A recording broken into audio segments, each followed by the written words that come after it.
अस्सलाम वालेकुम दोस्तों, मैं हूं अलियान हसन और आप देख रहे हैं द लर्निंग लेंस। ये बात है 21 अगस्त 1911 की। फ्रांस के कैपिटल पेरिस में मंडे मॉर्निंग का वक्त था। बहुत चहल पहल थी, लोग अपने मामूल के मुताबिक अपने कामों में जा रहे थे कि तभी अचानक लूव्र म्यूज़ियम से 3 आदमी बाहर आते हैं। उन्होंने पिछली रात म्यूज़ियम में ही गुजारी थी और अब उनके हाथ में थी लूव्र म्यूज़ियम की एक नायाब सिंपथी, जिसको एक कंबल में छुपाकर भाग रहे थे। ये 7 के स्टेशन पर सुबह 8:45 की ट्रेन पर बैठते हैं और फिर अचानक से गायब हो जाते हैं। पूरी दुनिया इस बात से अनजान थी कि उन्होंने अभी अभी एक पेंटिंग की चोरी की है और ये कोई आम पेंटिंग नहीं थी, ये थी दुनिया की सबसे फेमस पेंटिंग दी मोना लीज़ा। जी दोस्तों, आज के दिन इस एक पेंटिंग की वैल्यू $1 बिलियन के करीब है। आखिर क्या वजह है, इसके पीछे क्या राज है इस मोना लीज़ा के अंदर, क्यों है ये दुनिया की सबसे फेमस पेंटिंग? आइए समझते हैं इस राज मोना लीज़ा के बारे में। ये पेंटिंग बनाई गई थी 1503 में एक Italian artist Leonardo da Vinci की जानिब से। और ये कमाल के इंसान थे, क्योंकि ये सिर्फ पेंटर ही नहीं बल्कि एक इंजीनियर, साइंटिस्ट, स्कल्प्टर, आर्किटेक्ट और थ्योरिस्ट थे। इन्हें इतने अलग अलग सब्जेक्ट्स की नॉलेज थी, चाहे वो पेंटिंग हो या फिर कार्टोग्राफी हो, एस्ट्रोनॉमी हो, एनाटॉमी हो, बॉटनी हो, हाइड्रोलॉजी हो, जियोलॉजी हो, ऑप्टिक्स हो या फिर प्लेनेटोलॉजी हो। इनकी ज़िंदगी पर एक अलग से वीडियो बन सकता है, मगर हमारा टॉपिक ये नहीं है। इस पेंटिंग मोना लीसा की आइडेंटिटी को लेकर लोग बहुत ही क्यूरियस रहे हैं। इसको लेकर सबसे पहला खुलासा किया गया था जॉर्जियो वसारी नाम के एक इटालियन आर्टिस्ट की जानिब से, जिन्होंने साल 1550 में लियोनार्डो डा विंची की ऑटोबायोग्राफी लिखी थी। वसारी के मुताबिक ये औरत लीसा गरार्दीनी है। इसकी शादी फ्लोरेंस में रहने वाले एक सिल्क ट्रेडर से हुई थी, जिसका नाम था फ्रांसेस्को जियोकोंडो। उनका कहना था फ्रांसेस्को ने पेंटिंग अपनी बीवी के लिए कमीशन करवाई थी और यहीं से इस पेंटिंग के 2 नाम निकलते हैं। पहला नाम जो हम सब जानते हैं मोना लीज़ा, ये आता है मैडोना लीज़ा से। ट्रेडिशनली इटालियन ज़बान में मैडम लफ्ज़ के लिए मैडोना लफ्ज़ इस्तेमाल होता है, तो मैडोना लीज़ा का मतलब हुआ मैडम लीज़ा। मैडोना का शॉर्ट फॉर्म बना दिया गया मोना लीज़ा और मोना लीज़ा का आज के दिन में मतलब है मैडम लीज़ा। और फिर आता है मोना लीज़ा का दूसरा नाम ला जियोकोंडो। अपनी शादी के बाद लीज़ा गरार्दीनी बन गई थी लीज़ा जियोकोंडो। और एक दिलचस्प बात यहाँ पर यह है कि इटालियन में जियोकोंडो का मतलब है लाइट हार्टेड या चेयरफुल। इसका मतलब होता है खुश मिजाज, और आज के दिन मोना लीज़ा अपनी स्माइल की वजह से भी काफ़ी मशहूर हैं। तो यहीं से इसका नाम आ गया ला जियोकोंडो। फ्रेंच में इस लफ्ज़ को जैसे लिखा जाता है, तो यही वजह है कि अगर आप कभी पेरिस में लूव्र म्यूज़ियम में जाकर मोना लीज़ा की पेंटिंग देखेंगे तो फ्रेंच में वहाँ पर लिखा होगा ला जियोकोंडो। अब दिलचस्प बात यह है कि साल 1550 में खुलासा होने के बावजूद भी लोग ये नहीं मान रहे थे कि वसारी ने भी जो बताया वो दुरुस्त था। कई थ्योरी सामने आने लगीं कि असल में ये औरत कोई और है। कुछ लोगों ने कहा कि ये लियोनार्डो डा विंची की माँ थी। कुछ ने कहा कि ये इटालियन एरिस्टोक्रेसी में कोई रानी की पेंटिंग थी। सबसे मज़ेदार थ्योरी जो सामने आई वो ये थी कि इस पेंटिंग में डा विंची ने ख़ुद को बनाया है। जी हाँ, ये पेंटिंग किसी औरत की नहीं है, बल्कि ये पेंटिंग डा विंची की खुद की पेंटिंग है।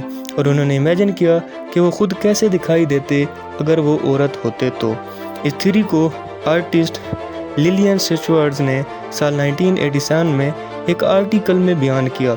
उन्होंने डिजिटल टूल्स का इस्तेमाल करते हुए कुछ सिमिलैरिटीज़ दिखाने की कोशिश की, लियोनार्डो डा विंची की अपनी शक्ल में और मोना लीज़ा की शक्ल में। वैसे इस लॉजिक से तो किसी भी 2 चेहरों को एक रख कर उनमें सिमिलैरिटीज़ दिखाई जा सकती हैं, लेकिन आज हम काफ़ी सर्टेनिटी से ये कह सकते हैं कि इस पेंटिंग में जो औरत दिखाई जा रही है वो लीज़ा जियोकोंडो ही है। फ्लोरेंस में रहने वाले एक प्रोफेसर ने 25 साल तक इस चीज़ पर रिसर्च की थी और आर्चीव्स ढूंढ कर निकाले थे, और साल 2004 में उसको इस चीज़ का वाज़ेह एविडेंस मिला। इस बात को साबित करने के लिए उन्होंने ये ढूंढा कि डा विंची के ख़ानदान का काफ़ी क्लोज रिलेशनशिप था फ्रांसेस्को जियोकोंडो के ख़ानदान से। साथ ही साथ انہیں اس کا بھی ریکارڈ ملا کہ لیزا کی شادی 5 مارچ 1495 میں رجسٹر ہوئی تھی، جب لیزا کی عمر 16 سال تھی اور فرانسسکو کی عمر 30 سال۔ ان کو یہ بھی پتہ چلا کہ لیونارڈو ڈاوینچی کے باپ اور لیزا کے ہسبینڈ کے ایک دوسرے کو بہت اچھی طرح جانتے تھے، اور ایسا ہو سکتا ہے کہ پینٹنگ کو کمیشن کرانے کا کام لیزا کے ہسبینڈ کی طرف سے نہیں بلکہ لیونارڈو کے باپ کی طرف سے کیا گیا ہو۔ تینی کا کہنا ہے جب مونا لیزا یہ پینٹنگ بنائی گئی تھی تب لیزا کی عمر 24 سال تھی، اور اس پینٹنگ کو بنانے کے پیچھے 2 وجوہات بتائے جاتے ہیں۔ پہلا، سال 1503 میں جب فرانسسکو اور لیزا نے اپنا خود کا گھر خریدا، یا پھر دوسرا، دسمبر 1502 میں جب ان کا دوسرا بیٹا پیدا ہوا۔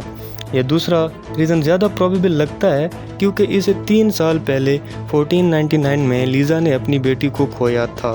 اب اس پینٹنگ کو غور سے دیکھو گے تو آپ کو دکھے گا کہ لیزا کے بالوں میں ایک پردہ سا چڑھا ہوا ہے۔ اسے کئی لوگ مورننگ ویل بھی کہتے ہیں، یعنی کہ ایک ایسا پردہ جو تب چڑھایا جاتا ہے جب خاندان میں کسی کی وفات ہو جائے۔ اب ایک سوال یہاں پر یہ بھی بنتا ہے کہ اگر ڈاوینچی اٹیلین تھے، مونا لیزا بھی اٹیلین تھی، تو ان کی پینٹنگ فرانس میں کیا کر رہی ہے؟ بات یوں ہے کہ سال 1516 میں فرانس کے راجا فرانسس لیونارڈو ڈاوینچی کو انوائٹ کرتے ہیں کہ وہ فرانس میں آ کر رہنے لگیں، اور یوں ہی ڈاوینچی اٹیلین سے فرانس شفٹ ہو جاتے ہیں اور اپنے ساتھ مونا لیزا کی پینٹنگ بھی لاتے ہیں۔ ہسٹوریکل ریکارڈز اس بات پر کلیئر نہیں ہیں، لیکن کہا جاتا ہے کہ ڈاوینچی نے ابھی تک بھی اس پینٹنگ کو مکمل نہیں کیا تھا۔ پینٹنگ شروع کرنے کے 15 سال تک ابھی بھی وہ اس پینٹنگ پر کام کر رہے تھے، اسے موڈیفائی کر کے اسے اور اچھا بنانے کی کوشش کر رہے تھے۔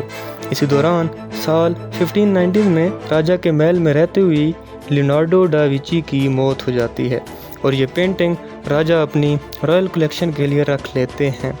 اس کے 150 سال بعد جا کر 1797 میں جب فرینچ ریولیوشن ہوتی ہے تو اس پینٹنگ کو راجا کے محل سے باہر نکال کر لیور میوزیم میں رکھ دیا جاتا ہے۔ اب انٹرسٹنگ چیز یہ ہے کہ اسی وجہ سے مونا لیزا چرائی جاتی ہے سال 1911 میں، جس کی بات میں نے ویڈیو کے شروع میں کی تھی۔ اس چوری کے ماسٹر مائنڈ تھے ونچینزو پیروگیا، جنہوں نے اپنے 2 دوستوں کے ساتھ مل کر یہ پینٹنگ چرائی تھی، اور یہ ایک اٹیلین نیشنلسٹ تھے۔ ان کا ماننا تھا کہ یہ پینٹنگ اٹلی کے پاس ہونی چاہیے، نہ کہ فرانس کے پاس، اس لیے اسے چرا کر اٹلی میں لے جاتے ہیں، اور اتنی فیمس پینٹنگ کو چرانا بڑا رسکی کام ہے، اسپیشلی جب اس پینٹنگ کی قیمت ملینز آف ڈالر میں ہو۔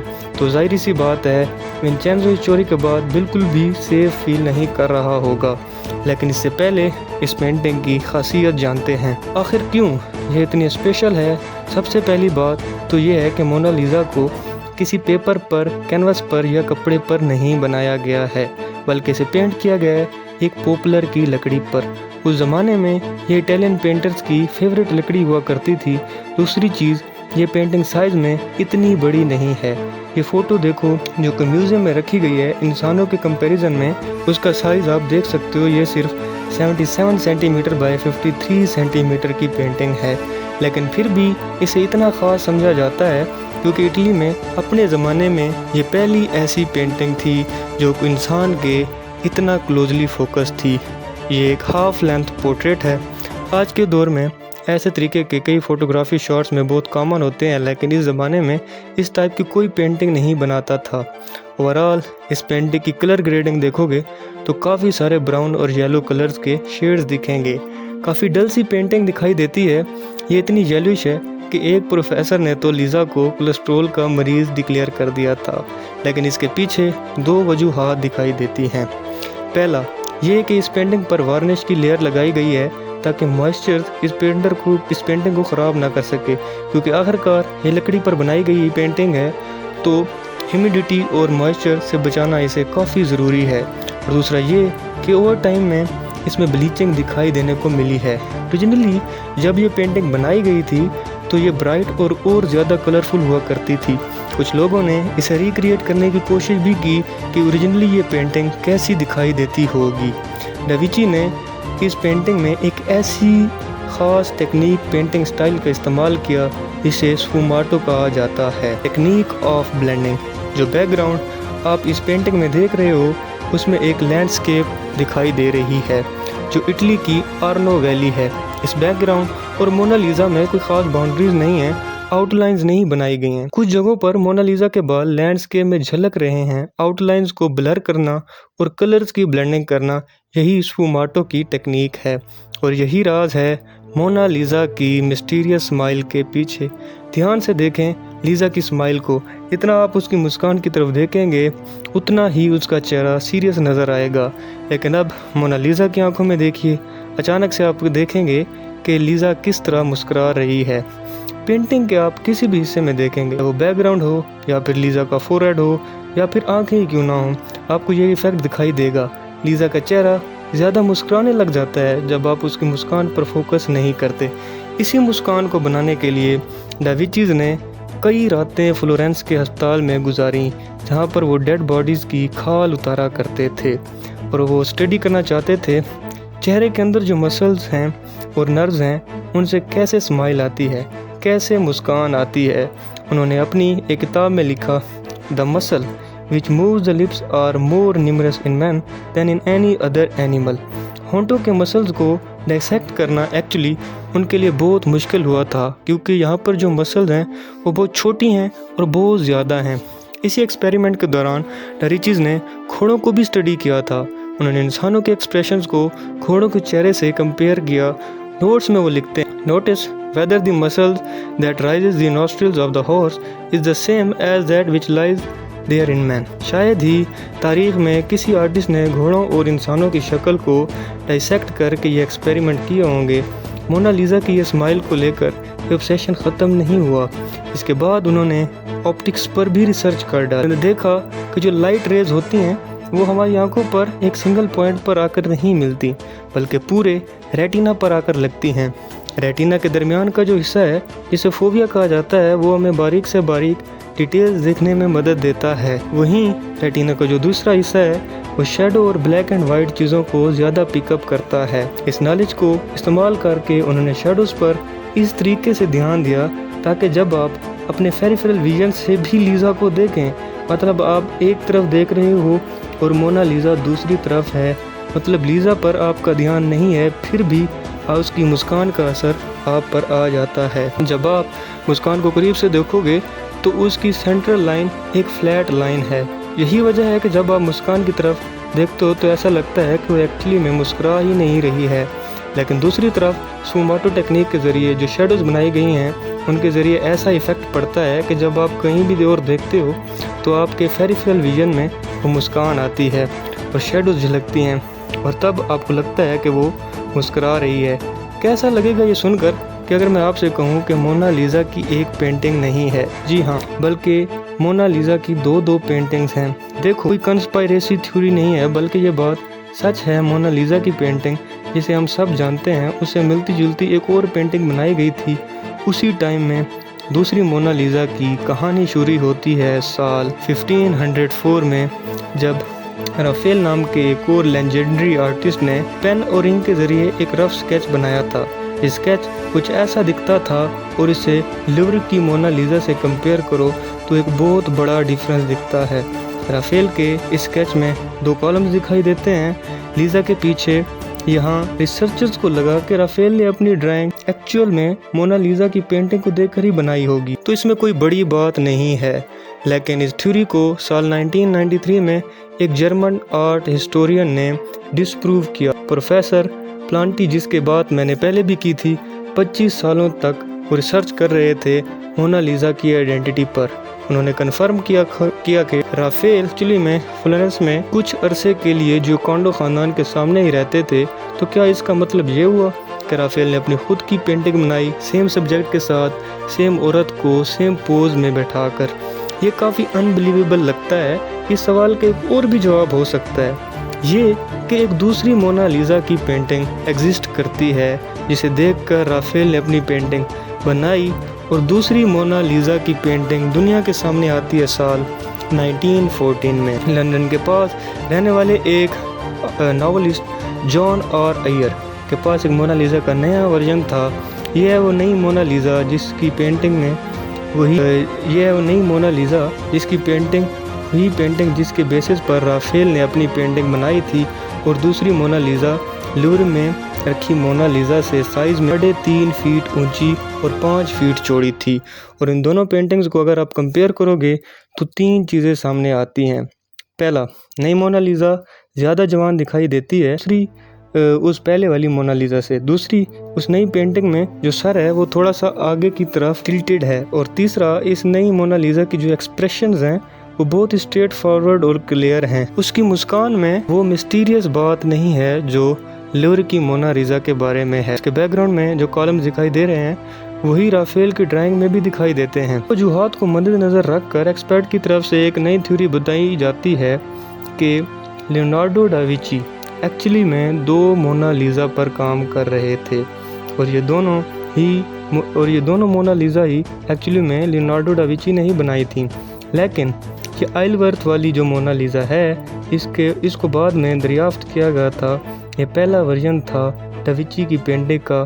तब वो अपने स्टाइल से एक्सपेरिमेंट कर रहे थे और यही वजह है कि उस पेंटिंग में जो मोनालिसा दिखती है उसकी एज काफ़ी यंग लगती है दूसरी मोनालिसा के कंपैरिजन में।